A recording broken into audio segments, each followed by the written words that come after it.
द्वारिका के बाहर बड़े बड़े सिद्ध महापुरुष चातुर्मास कर रहे थे। विश्वामित्र, कर्ण, दुर्वासा, कश्यप, वामदेव, अत्रि, वशिष्ठ, नारद इत्यादि। एक बार भगवान के पुत्र खेलते हुए राजकुमार वहां पर पहुंच गए। इन सिद्ध महात्माओं को देख करके इनके मन में थोड़ा मजाक हंसी मजाक करने का मन हो गया। इनका जो महाराज एक भाई था, माने भगवान का पुत्र, जाम्बवती का बेटा, जिसका नाम था सांब, वो देखने में बड़ा सुंदर था। उसको सभी राजकुमारों ने महिलाओं के कपड़े पहना दिए और पेट में कुछ कपड़े ज्यादा बांध दिए, उसका घूंघट डाल दिया और महात्माओं के पास ले गए। महात्माओं से कहते हैं, आप लोग सिद्ध महापुरुष हैं, आपकी दिव्य दृष्टि है, भविष्य दृष्टा हैं, आप कृपा करके बताइए कि ये जो हमारी सहेली है, इसको बेटा होगा या बेटी होगी। महात्मा लोग सिद्ध तो थे, भविष्य दृष्टा भी थे, दिव्य दृष्टि भी थी, समझ गए कि ये तो सहेली है ही नहीं और इसके गर्भ में कुछ है भी नहीं, तो कपड़े बांधे हुए हैं। महात्माओं को रोष आया, भगवान के पुत्र हो करके तुम लोग संतों से ऐसा हंसी मजाक करते हो। रोष आ गया, जाओ, इसके गर्भ से ना बेटा होगा ना बेटी होगी, एक लोहे का मूसल होगा जो तुम्हारे वंश का विनाश कर देगा। कपड़े जैसे खोले सांब के उदर से, उन कपड़ों के मध्य से एक लोहे का मूसल निकला। अब तो और डर गए, ये तो शाप बिल्कुल प्रत्यक्ष दिखाई दे रहा है। वो मूसल लेकर के महाराज उग्रसेन के पास पहुंचे, जो द्वारिका के राजा हैं। उनसे सारी घटना बताई। ये घटना श्री कृष्ण से नहीं बताई गई। द्वारिका में यही एक घटना है जो श्री कृष्ण से छिपाई गई और जिसका दुष्परिणाम हुआ विनाश। सज्जनों, उग्रसेन ने उस लोहे के मूसल को घिस घिस करके चूर्ण बना दिया, समुद्र में फेंकवा दिया। मूसल रहेगा तब ना विनाश करेगा। एक टुकड़ा बचा जो मछली निगल गई। एक मछुआरा ने मछली को मारा, उसके उधर से वो टुकड़ा निकला, बाण में लगा लिया। जरा नाम के बहेलिया जो था, यदुवंश के विनाश की भूमिका बन गई भगवान के संकल्प के कारण। वसुदेव जी अत्यंत दुखित हैं। यदुवंश का विनाश होगा तो श्री कृष्ण से वियोग होगा और वो वियोग सहन नहीं होगा। नारद जी प्रतिदिन द्वारिका आते थे। नारद जी से वसुदेव जी ने पूछा, नारद जी क्या कोई ऐसा उपाय है जिससे भगवान श्री कृष्ण की हमेशा अनुभूति होती रहे, वियोग का अनुभव न हुए। नारद जी कहते हैं, वसुदेव जी यही प्रश्न विदेहराज निमि ने, जब उनके यज्ञ में 9 योगेश्वर आए थे, 9 संत, उनसे विदेहराज निमि ने पूछा था। क्या पूछा था? वही प्रश्न बताते हैं यहाँ पर। धर्मान भागवतान ब्रूत यदि नः श्रुतये क्षमं यैहि प्रसन्नः प्रपन्नाय दास्यत्यात्मानमप्यजः। हे प्रभु, आप भगवान के उस भागवत धर्म का हमको उपदेश दीजिए जिससे भगवान प्रसन्न होकर के अपने आप का भी दान कर देते हैं।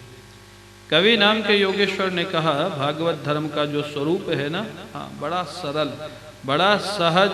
कितना सरल है वो बताते हैं। एवै भगवता प्रोक्ता उपायात्मलब्धये अंजः पुंसाम अविदुषाम विद्धि भगवतान हितान यानास्थाय नरो राजन्ना प्रमाद्येत करिचित् धावन्निमील्य वा नेत्रे न स्खलेन्न पतेदिह। भागवत जो धर्म है, भागवत धर्म बोले भगवता आत्मलब्धये अविदुषाम पुंसाम अंजसा ये उपायाः प्रोक्ताः ते भागवत धर्माः। परब्रह्म परमात्मा ने अपनी प्राप्ति के लिए नासमझ व्यक्ति भी जिसको कर सके ऐसे जो उपाय बताए हैं उनका नाम है भागवत धर्म। हाँ, अविदुषाम, नासमझ व्यक्ति भी जिनको कर सकता है, माने सरल से सरल उपाय और उससे भगवान की प्राप्ति हो जाए, इसका नाम है भागवत धर्म। एक बात इतना सरल है और दूसरी बात बोले इतना सुरक्षित है, सरल भी है सुरक्षित भी है। भागवत धर्म इतना सुरक्षित है, कितना बोले भागवत धर्म का जो आश्रय ले ले वो आंख बंद करके भी दौड़े तो न गिरने का डर है न कहीं भिड़ने का डर है। अरे भाई ऐसा कौन सा धर्म है, आंख बंद करके दौड़े तो कहीं ना कहीं तो भिड़ेगा ही। किसी ने कहा, एक संत ने, बोले आंख बंद करके जब स्वतंत्र दौड़ेगा तो भिड़ सकता है, लेकिन आंख बंद करके अगर किसी का हाथ पकड़ के दौड़े तो भिड़ेगा। हाथ पकड़ करके आंख बंद करके दौड़े तो भाई जो इसका हाथ पकड़े उसको तो आंख है ना, वो तो देख रहा है ना, तब भिड़ने की समस्या नहीं है।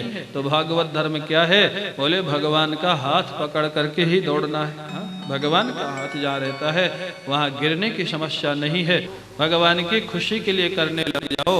उदाहरण के लिए मान लीजिए आश्रम है, यहाँ पर अगर आप हाल की सफाई करते हैं या मंदिर में सेवा करते हैं या रसोई घर में सेवा करते हैं, उसके बदले अगर आप वेतन नहीं लेते, आप यश नहीं लेते, केवल ये चाहते हैं इस सेवा से हमारा हृदय शुद्ध हो जाए और भगवान प्रसन्न हो जाए, तो आपकी वो जो सेवा है ना, चाहे रसोई घर में भोजन बनाना हो, चाहे मंदिर में सफाई करना हो, चाहे हाल में बिस्तर बिछाना हो, प्रत्येक कर्म आपका भागवत धर्म बन जाएगा। भगवान के उद्देश्य से किया हुआ छोटा से छोटा कर्म भी भागवत धर्म बन जाता है। और सहजता कितनी, सुरक्षा कितनी है, बोले इसमें विधि का कहीं कोई दुराग्रह है ही नहीं। भाव का प्रश्न है, विधि का प्रश्न नहीं है। हमारे गुरु जी इसमें एक दृष्टांत देते थे, बोले एक ग्वारिया था, ग्वारिया गाय चराने वाला, उसको किसी ने कह दिया कि जब तक गुरु दीक्षा नहीं होती है, गुरु नहीं बनाया जाता, तब तक उद्धार नहीं होता। अब आजकल तो ऐसी समस्या है कि महाराज गुरु दीक्षा और गुरु दक्षिणा में भी लोगों को भेद पता नहीं, गुरु दक्षिणा क्या होती है, गुरु दीक्षा क्या होती है। कल परसों एक माता जी आई, बोले महाराज आपसे हमको गुरु दक्षिणा लेनी है। मैंने कहा जरूर देंगे माता जी, हाँ आपको गुरु दक्षिणा जरूर देंगे महाराज। हमारे महाराज जी के पास भी एक लखनऊ की, हाँ प्रोफेसर थी, लखनऊ में स्कूल में पढ़ाती थी, लेकिन अब ये कल्चर तो अलग कल्चर है। महाराज जी के पास आए, बोले महाराज आपसे गुरु दक्षिणा लेनी है हमको। महाराज जी ने फिर दीक्षा दिया, लेकिन वो जब भी आती थी महाराज जी हमेशा विनोद करते थे, बोले कितनी गुरु दक्षिणा देवे आपको बताओ। तो आजकल तो ये, तो किसी ने उस ग्वारिया को कह दिया कि जब तक गुरु नहीं बनाया जाता, गुरु दीक्षा नहीं होती, तब तक कल्याण नहीं होता। और ग्वारिया को धुन सवार हो गई, जंगल में गाय चराता था। एक महात्मा एक दिन दिख गए महाराज, जंगल में विरक्त महात्मा विचरण कर रहे थे। अब उनका पैर पकड़ लिया महाराज, हाँ गुरु जी महाराज, हाँ मंत्र दे दीजिए, मंत्र मंत्र मंत्र बोलना भी नहीं आता था, मंत्र।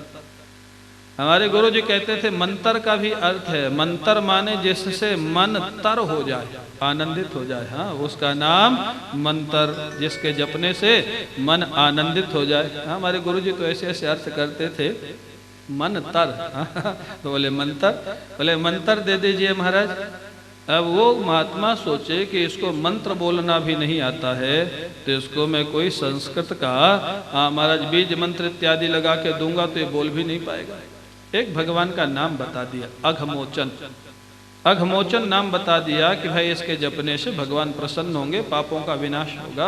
अब वो जपने लग गया, अघमोचन अघमोचन अघमोचन, बड़े प्रेम से, बड़ा खुश है, मंत्र मिल गया, हाँ बड़ा खुश। दिन भर जप किया, शाम को घर आया, पत्नी से भी बताया आज मंत्र मिल गया, अब मैं स्नान करूंगा, भोजन करूंगा, भूल नहीं जाए इसलिए तू जप ले। तब तक पत्नी को दे दिया।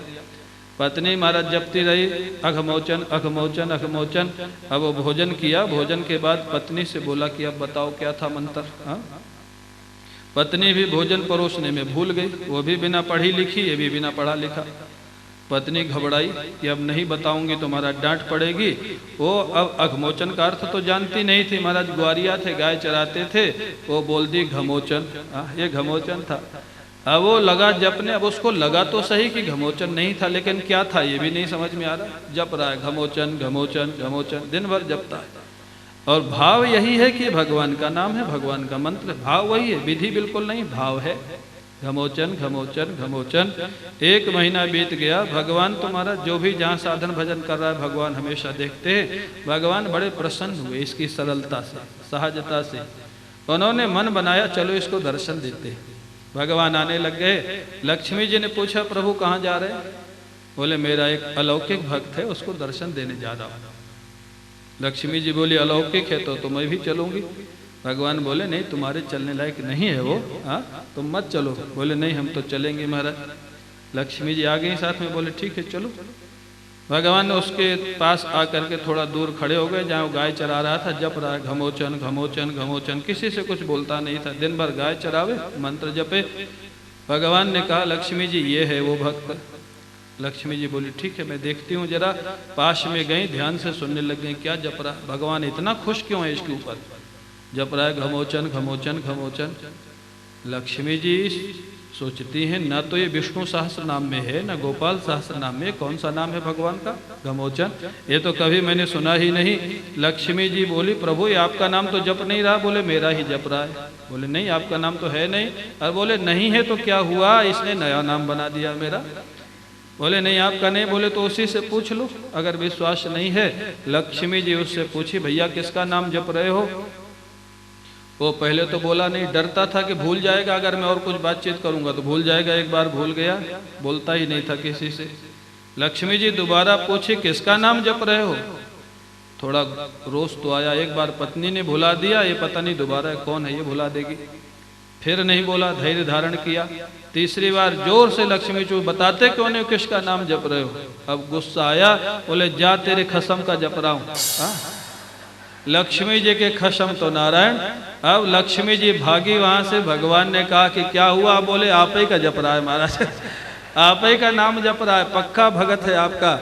भगवान जा करके उसको दर्शन दे। अब वो तो गुस्से में बोला नाराज हो करके। भगवान की ऐसी लीला, ये है दृष्टांत। इसका अभिप्राय कहने का क्या है, इतना सरल है, विधि कुछ नहीं है, नाम भी शुद्ध नहीं है, बल्कि भाव है। इसका नाम है भागवत धर्म। हा? किसी भी नाम को, किसी भी क्रिया को भगवान से जोड़ दिया जाए, प्रेम अगर हो जाए तो उससे भगवान की प्राप्ति हो जाती है। और जब भगवान की प्राप्ति हो जाती है, हृदय शुद्ध होता है। कभी कभी फिर महाराज जातानुराग दुत चित्त उच्चई हसत कथो रोदति रोति। जब प्रेम आ जाता है भगवान का तो कभी व्यक्ति रोता है, कभी गाता है, कभी नाचता है। बोले विलज्जा, हाँ लोक बाह्य, बोले फिर दुनिया की उसको लज्जा नहीं रहती है, संसार से थोड़ा अलग जैसा दिखाई देता है। ऐसा प्रेम प्रकट हो जाए तो उसके जीवन में, प्रेम प्रकट होने के बाद हृदय शुद्ध हो जाता है और कोई महापुरुष मिलता है, हाँ महाराज महावाक्य के उपदेश के द्वारा उसके हृदय की ग्रंथि का भेदन कर देता है और भगवत प्राप्ति हो जाती है। हमेशा के लिए भगवत प्राप्ति तो अविद्या निवृत्ति के बाद ही होगी। हृदय में आत्मा के रूप में जो ईश्वर की अनुभूति है, तभी सदैव के लिए प्राप्ति होगी भगवान की। विदेहराज निमि ने कहा महाराज ऐसे जो आपके भक्त हैं, जो आपके प्रेम में गाते हैं, रोते हैं, नाचते हैं और ज्ञानी भक्त होते हैं, उनका जीवन कैसा होता है। अगला प्रश्न बड़ा सुंदर विदेहराज निमि कहते हैं, अथ भागवतं ब्रूत यद्धर्मो यादृशो नृणाम् यथा चरति यद ब्रूते यैर्लिंगैर्भगवत्प्रियः। भागवतम ब्रूत, हाँ भगवतः इमे भागवताः। जो भगवान के भक्त हैं उनका नाम है भागवत। हाँ भगवत भक्ताः भागवताः। बोले जो भगवान के भक्त हैं हाँ वो कैसे होते हैं ये बताइए। यथाचरित उनका आचरण कैसा होता है, यद ब्रूते वो बोलते कैसे हैं, यही लिंग ही उनके जीवन में क्या ऐसे जीवन की तरीका होता है, क्या उनके चिन्ह होते हैं, क्या जीवन शैली होती है जिससे भगवान को बहुत प्रिय होते हैं। उनके माने लक्षण क्या है, सीधी बात है ऐसे संतों के भक्तों के लक्षण क्या है। हरि नाम के योगेश्वर इसका जवाब देते हैं विदेहराज निमि को। सर्वभूतेषु यः पश्येत् भगवद्भावमात्मनः भूतानि भगवत्यात्मनि एष भगवतोत्तमः। ईश्वरे तदधीनेषु बालिशेषु दुषत्सु च प्रेम मैत्री कृपोपेक्षा यः करोति स मध्यमः। तीन प्रकार के भक्त होते हैं विदेहराज निमि जो भगवान को प्रिय होते हैं। तीन प्रकार के, उत्तम, मध्यम और प्राकृत। प्राकृत माने सामान्य। उत्तम भक्त कौन है, हाँ आत्मनः भगवद भावम यह सर्वभूतेषु पश्येत। बड़े सुंदर शब्दों का प्रयोग किया महर्षि व्यास ने। भगवद भावम सर्वभूतेषु पश्येत ये नहीं कहा, केवल भगवद भाव को सभी भूत प्राणियों में देखता है ऐसा नहीं। आत्मनः भगवद भावम, आत्म रूप से विद्यमान जो परमात्मा है ऐसे परमात्मा को जो सभी भूत प्राणियों में अनुभव करता है। केवल भगवान को देखता अगर ये कहा जाएगा तो वहाँ महाराज अभी ज्ञानी भक्त नहीं घटेगा। हाँ, वहाँ प्रेमी भक्त हो सकता है, आर्थ हो सकता है, अर्थार्थी हो सकता है, ज्ञानी भक्त नहीं। ज्ञानी भक्त को तो अपनी आत्मा के रूप में भी प्रभु का दर्शन होता है। आत्मनः भगवद भावम सर्वभूतेषु यह पश्येत, अपने आत्मा में विद्यमान जो परमात्मा है आत्मा के रूप में, उनको जो सभी भूत प्राणियों में देखता है वो उत्तम भक्त है भगवान का। हाँ, जैसे एक नाथ जी हुए, महाराज गधे को गंगा जल पिला दिया, आप सब लोग जानते। हाँ, गधे के अंदर भी जिनको अपने ठाकुर का दर्शन हो गया वो है महाराज। जैसे प्रहलाद जी हुए, खंभे के अंदर से अपने परब्रह्म परमात्मा को प्रकट कर दिया, ये है ज्ञानी भक्त, ये है उत्तम भक्त। जैसे हनुमंत लाल जी हैं, प्रहलाद जी हैं, एकनाथ जी हैं, बड़े बड़े संत